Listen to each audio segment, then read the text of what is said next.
Hello mga kanjap! Welcome back again to our channel. So napakarami na po nating mga videos na pag-uusapan natin dito tungkol po sa mga permits. Kasi may nagtanong isa sa atin na kung saan daw po ba magtatayo kasi nagpaplano na rin siyang mag-branch. So nagtatanong siya kung paano yung permit. So pag nagbabranch po kayo, halimbawa, ibang barangay na siya, ayan, kailangan nyo pong kumuha na ng mga requirements doon sa barangay po na pagtatayuan po ninyo. Halimbawa po, yan, kukuha kayo ng barangay certification for business clearance, ayan. So, doon na po kayo sa barangay na pagtatayuan nyo po ng inyong establishment or business, kayo kukuha ng mga permits. Una yan, syempre, puro clearance.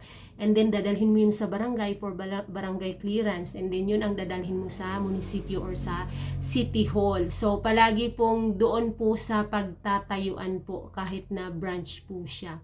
Doon sa, location kung saan mo itatayo ang iyong, business. Doon ka po kukuha ng mga permits or clearances.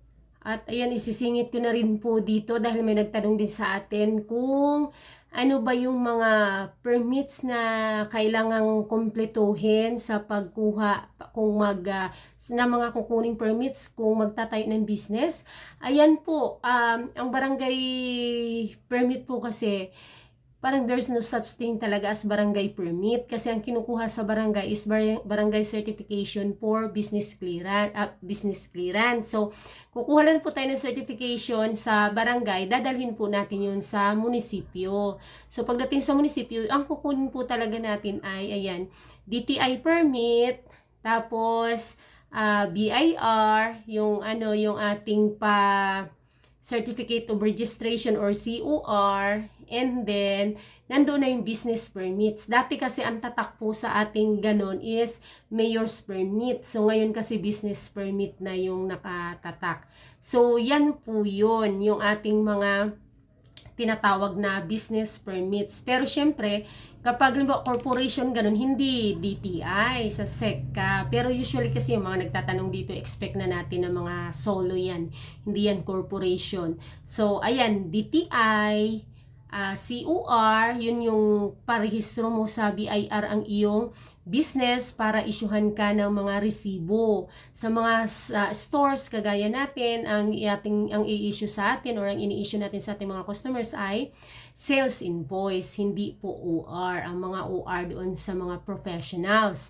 So, ayan. Tapos, ayun, DTI para sa pagpaparehistro ng ating pangalan. Tapos, ayun, business permits, doon yun sa munisipyo dahil nagbabayad tayo ng mga business tax, ayan, sa munisipyo natin, sa fire, sa, ano ba tawag dito, ayan, sa mga DNR, ayan. So, dyan yan sa munisipyo. Tatlo lang,